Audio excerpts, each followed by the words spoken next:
سورہ مائدہ آیت نمبر 7۔ اعوذ باللہ من الشیطان الرجیم، بسم اللہ الرحمن الرحیم۔ واذکروا نعمت اللہ علیکم ومیثاقہ الذی واثقکم بہ اذ قلتم سمعنا واطعنا واتقوا اللہ ان اللہ علیم بذات الصدور۔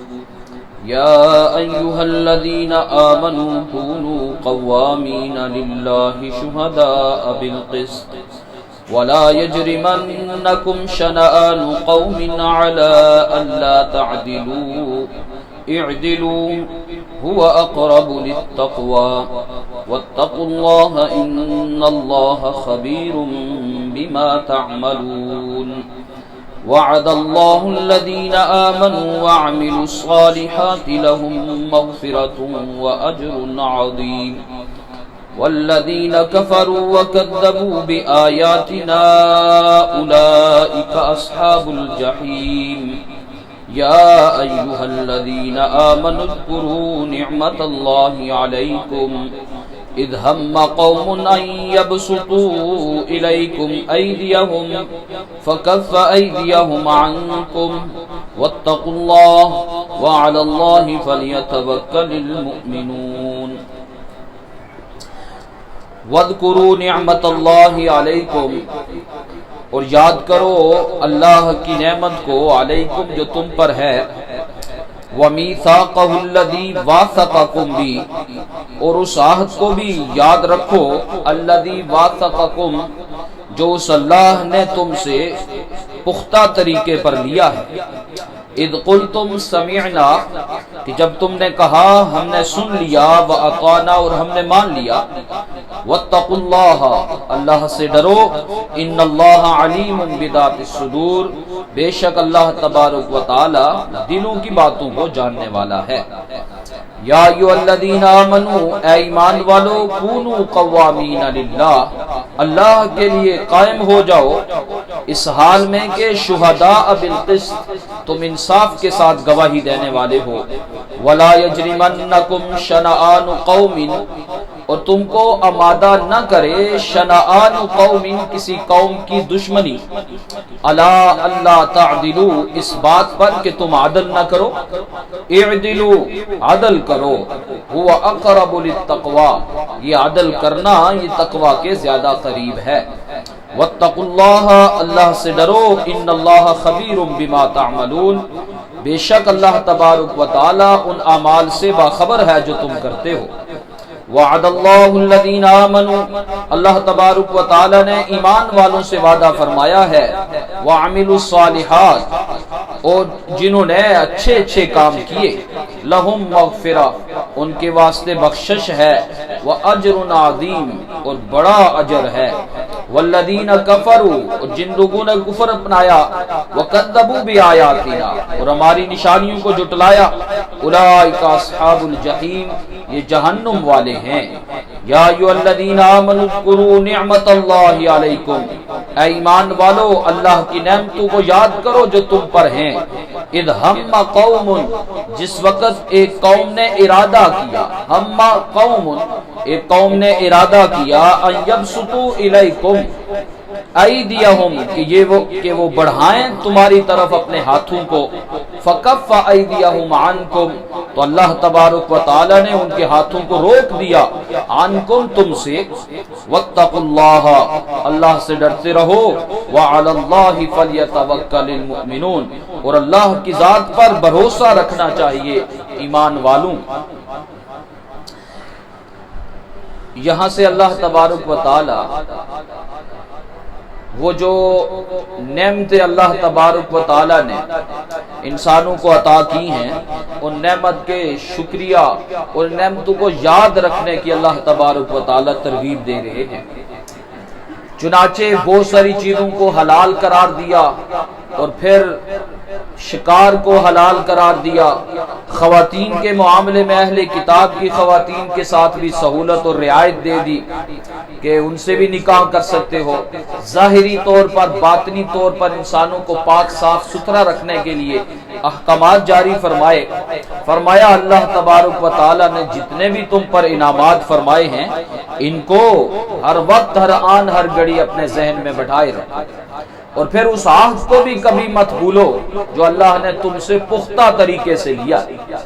وہ کیا عہد ہے؟ اذ قلتم سمعنا وَأَطَعْنَا، جب تم نے کہا کہ ہم نے سن لی بات، وَأَطَعْنَا، اور ہم نے بات مان لی۔ وہ میں اور آپ نے جو ہی یہ کلمہ پڑھا ہے نا، لا الہ الا اللہ محمد الرسول اللہ، یہ کلمہ پڑھ کے ہم نے عہد کر لیا ہے کہ ہم نے اللہ کو ماننا ہے، اور پھر اللہ تبارک و تعالیٰ کے احکامات نبی علیہ الصلوۃ والسلام کے طریقے کے مطابق کرنے ہیں۔ یہ عہد میرا اور آپ کا عہد ہے کہ ہم نے جب یہ کلمہ پڑھ لیا تو یہ اللہ تبارک و تعالیٰ نے ہم سے عہد لے لیا۔ گویا ہم نے اس سے، جیسے کوئی آدمی شہریت کہیں کی حاصل کرتا ہے تو اس کے قواعد پورے ہونے چاہیے، تو یوں یہ قواعد ہمارے پورے ہیں، لہذا فرمایا اس عہد کو یاد کرو۔ اور آپ کو پہلے بتایا جا چکا ہے کہ اس عہد سے مراد وہ عہد بھی ہے جو اس بندے نے اللہ کے ساتھ کر رکھا ہے کہ اللہ تجھے اکیلا مانوں گا، تو ہی ہے اور کوئی نہیں، تیرے ساتھ کوئی بھی شریک نہیں، عبادت میں نہیں، صفات میں نہیں، ذات میں شریک نہیں ہے۔ یہ وحدانیت کا نظریہ اللہ کے بارے میں، اللہ کے رسولوں کو ماننا، اور پھر ہمارے جو آپس میں ایک دوسرے کے ساتھ عہد و پیما ہو جائے اس کی بھی رعایت رکھنا، یہ بھی ضروری چیز ہے۔ فرمایا واتقوا اللہ، اللہ سے ڈرو، مطلب یہ کہ عہد و پیما کو یوں پامال مت کرو، ان کی رعایت رکھو، ورنہ بصورت دیگر تمہیں پتہ ہے اللہ تبارک و تعالی سزا دے گا۔ اور پھر ایسا بھی نہیں ہو سکتا کہ کوئی انسان اللہ تبارک و تعالی کی اس سزا سے بچ جائے، اور جیسے ہم آپس میں ایک دوسرے کو دھوکہ فریب دے دیتے ہیں، فرمایا وہاں دھوکہ فریب نہیں چلے گا، ان اللہ علیم بذات الصدور، وہاں تو صورتحال یہ ہے کہ وہ اللہ جو دلوں میں بات چھپی ہوتی ہے اس کو بھی کیا کرتا ہے، جانتا ہے۔ اس لیے ظاہری طور پہ اور باطنی طور پہ ہر لحاظ سے جب ایک واقف ذات ہے اس کو تو دھوکہ دیا ہی نہیں جا سکتا۔ ہم آپس میں ایک دوسرے کو دے سکتے ہیں لیکن اللہ کو دھوکہ نہیں دیا جا سکتا۔ پھر فرمایا یا ایھا الذین آمنوا کونوا قوامین للہ شہداء بالقسط، اے ایمان والو اللہ کے لیے کھڑے ہو جاؤ، شہداء بالقسط، انصاف کے ساتھ گواہی دو۔ یہ آیت پیچھے سورہ نساء میں بھی گزری ہے، صرف الفاظ میں تھوڑا تغیر تبدل ہے، وہ یہ کہ وہاں کہا تھا کونوا قوامین بالقسط شہداء للہ، یہاں فرمایا قوامین للہ شہداء بالقسط، یعنی بالقسط پہلے للہ کی جگہ تھا، اب للہ کی جگہ، اور یہ للہ جو ہے وہ بالقسط کی جگہ تھا۔ یہ آپس میں تغیر تبدل ہے، البتہ دونوں جگہ مفہوم ایک ہی، دونوں جگہ مفہوم ایک، صرف وہ ایک لطیف سا تھوڑا سا فرق ہے کہ وہاں چونکہ اللہ تبارک عام طور پہ ہوتا یہ ہے کہ مجھے ظلم پر، جبر پر اور جور کے اوپر اور سچی گواہی نہ دینے پر، یہ دو قسم کے اسباب ہوتے ہیں جو انسان کو انصاف نہیں کرنے دیتے۔ ایک یہ کہ میں خود پھنس جاؤں، وہاں میں جھوٹ بول کر کے نکلنا چاہتا ہوں، یا میرے والدین پھنس جائیں، قریبی رشتہ دار، تو دوستی وہ چیز ہے کہ جو آدمی کو انصاف نہیں کرنے دیتی، انصاف سے روک دیتی۔ اور نمبر دو، دوسرا سبب یہ ہے دشمنی، کہ آدمی جب کسی کا دشمن ہو جاتا ہے تو اس کی اچھی بات کو بھی وہ پھر مانتا نہیں ہے۔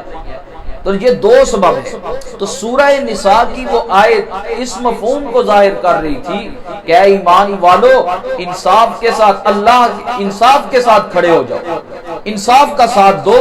اور گواہی اللہ کے لیے دو۔ مطلب یہ تھا کہ اپنے قریبی رشتہ داروں کی بھی پرواہ مت کرو۔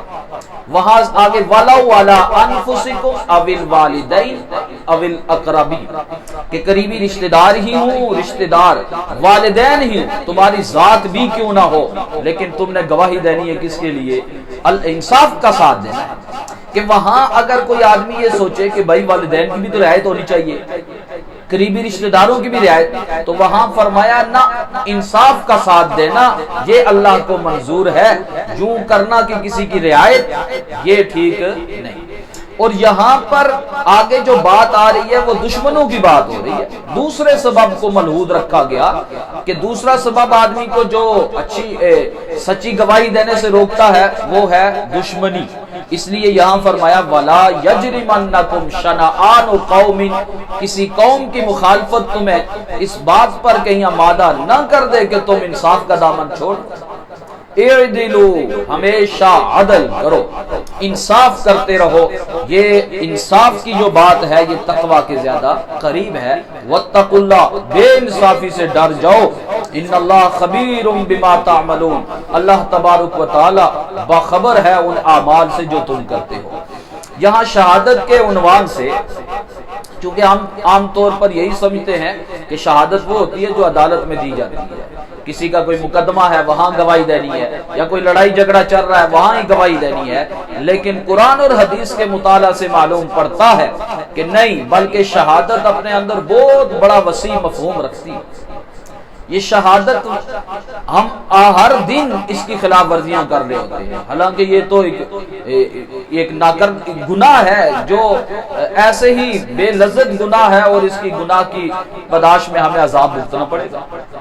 مثلا ایک ڈاکٹر صاحب ہیں، ان کے پاس ایک ایسا آیا آدمی، اس نے چھٹی کرنی ہے دفتر سے، اور دفتر سے چھٹی نہیں مل رہی، اور بیماری کا عذر بنا کر کے ڈاکٹر صاحب کو کہا سرٹیفکیٹ جاری کرو۔ تو یہ ڈاکٹر صاحب گویا ایک شہادت دے رہے ہیں کہ یہ بندہ کیا ہے، بیمار ہے، یہ ابھی کام پہ نہیں آ سکتا ہے، یہ جھوٹی گواہی ہے۔ ایسے ہی ایک آدمی ہے، وہ ممتحن ہے، امتحان لے رہا ہے، بچے کا پیپر سامنے آیا، پورا کا پورا پڑھا، اس بچے کے 33 نمبر نہیں بن رہے، یعنی کامیابی کا سرٹیفکیٹ اس کو نہیں دیا جا سکتا، لیکن یہ آدمی اس کو 33 نمبر دے کر کے پاس کر کے یہ گواہی دے رہا ہے کہ یہ اہل ہے، حالانکہ وہ کیا ہے، نہ اہل ہے، یہ جھوٹی گواہی ہو گئی۔ اور آپ علیہ الصلوۃ والسلام نے بہت ہی ایک بڑی بات ارشاد فرمایا انما عدلت شہادت الزور باشراک باللہ،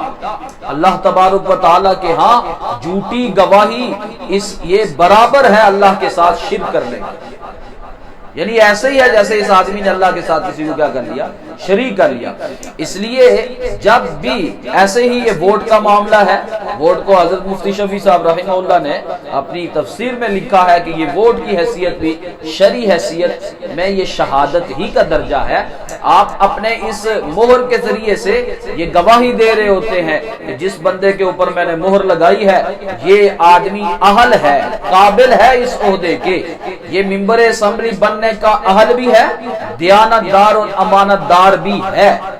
لہذا یہ میری طرف سے شرعی ایک شہادت ہو گئی ہے کہ میں گواہی دے رہا ہوں کہ یہ آدمی واقعی اس چیز کا کیا ہے، اہل ہے۔ اس لیے شہادت کا مفہوم صرف اور صرف وہ عدالتی میں نہیں ہے، ہر جگہ پہ ہے کہ جہاں بھی اس چیز آپ کے اس دستخط سے کسی آدمی کا اہل ہونا ثابت ہو رہا ہے، یہ شرعی شہادت ہی ہے۔ فرمایا شہادت کے معاملے میں اللہ کے لیے شہادت دو اور انصاف کا دامن مت چھوڑو۔ اس ضمن میں اگر رشتہ دار سامنے آ جاتے ہیں ان کی پرواہ نہیں کرنی، اور یہ نہ ہو کہ انصاف کا دامن چھوڑ دو کیونکہ تمہارا وہ سامنے کیا ہے، دشمن ہے، دشمن کی وجہ سے بھی نہیں چھوڑنی۔ ہاں جو لوگ پھر اللہ تبارک و تعالیٰ کے احکامات مانتے ہیں ان کو اللہ دیتا کیا ہے، جو نہیں مانتے ان کی سزا کیا ہے۔ فرمایا وعد اللہ الذین آمنوا، اللہ نے ایمان والوں سے وعدہ فرما رکھا ہے، وعملوا الصالحات، اور وہ لوگ جنہوں نے اچھے اچھے کام کر لیے، ان لوگوں کے ساتھ اللہ نے وعدہ۔ اب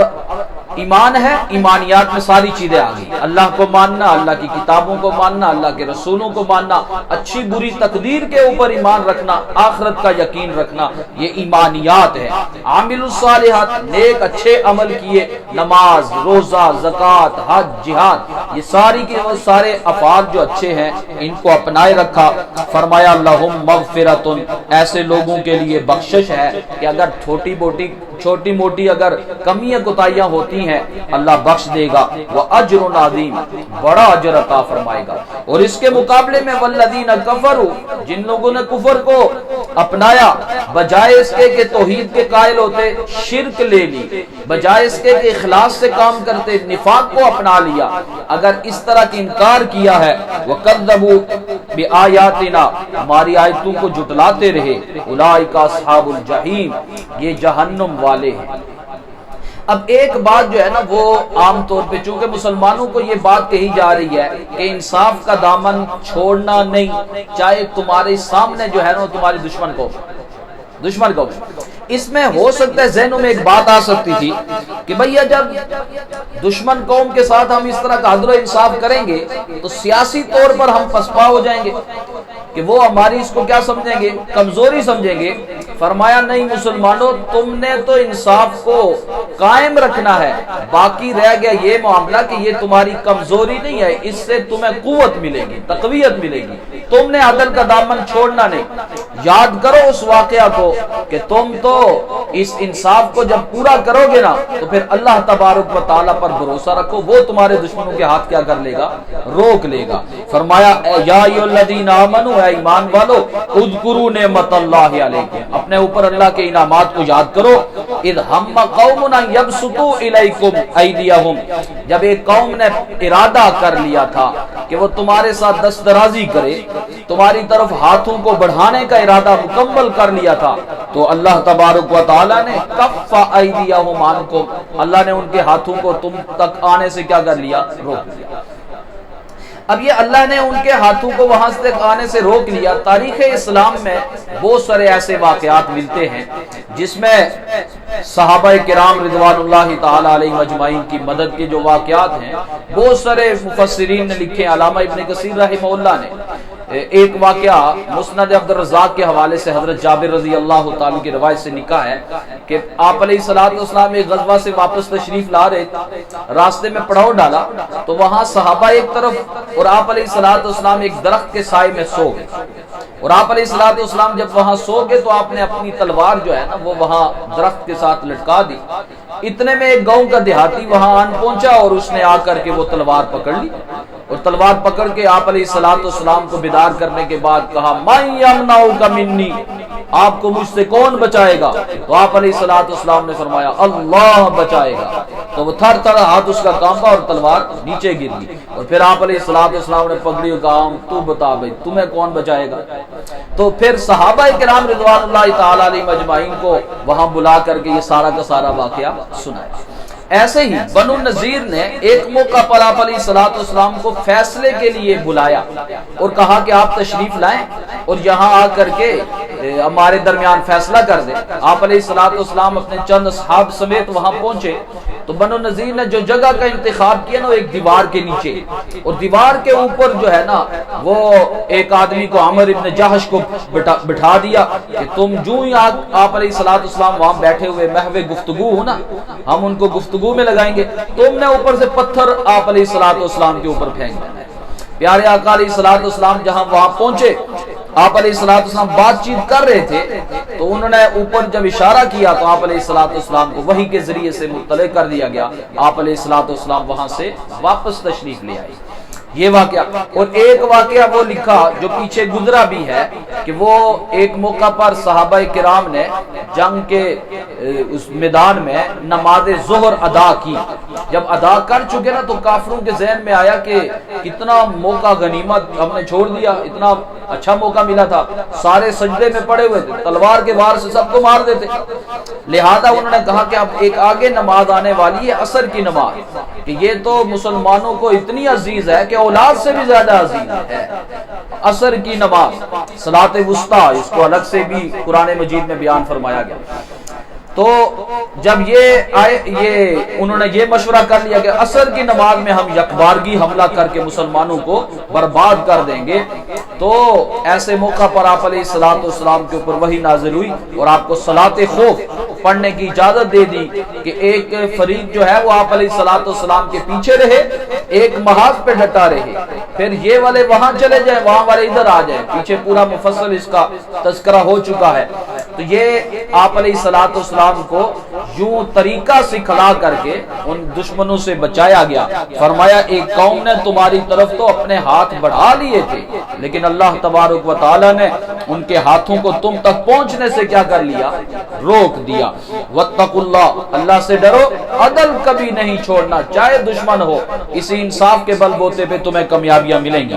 وعلی اللہ فلیتوکل المؤمنون، آخر میں اس حقیقت کو بھی بتلا دیا گیا. دیکھو صرف اور صرف ظاہری اسباب اور وسائل کے اوپر نظر نہ رہے. ظاہری وسائل اور اسباب کو ضرور اختیار کرو مگر بھروسہ صرف اور صرف اللہ کی ذات پر، ظاہری اسباب کے اوپر نہیں. وعلی اللہ فلیتوکل المؤمنون، اللہ پر بھروسہ رکھنا چاہیے ایمان والوں کو، جو کہا اللہ تبارک و تعالی سے. الحمدللہ رب العالمین والعاقبۃ للمتقین والصلاة والسلام علی اشرف الانبیاء والمرسلین. اللہم اعنا علی ذکرک وشکرک وحسن عبادتک. اللہم اکفنا بحلالک عن حرامک واغننا بفضلک عمن سواک. اللہم لا مانع لما آتیت ولا معطی لما منعت ولا ينفع ذا الجد منک الجد. ربنا آتنا من لدنک رحمتا وہیئ لنا من امرنا رشدا. اللہم انا نسألك علما نافعا وعملا متقبلا ودعاء مستجابا ورزقا طيبا واسعا وشفاء من كل داء. ربنا تقبل منا انك انت السميع العليم برحمتك.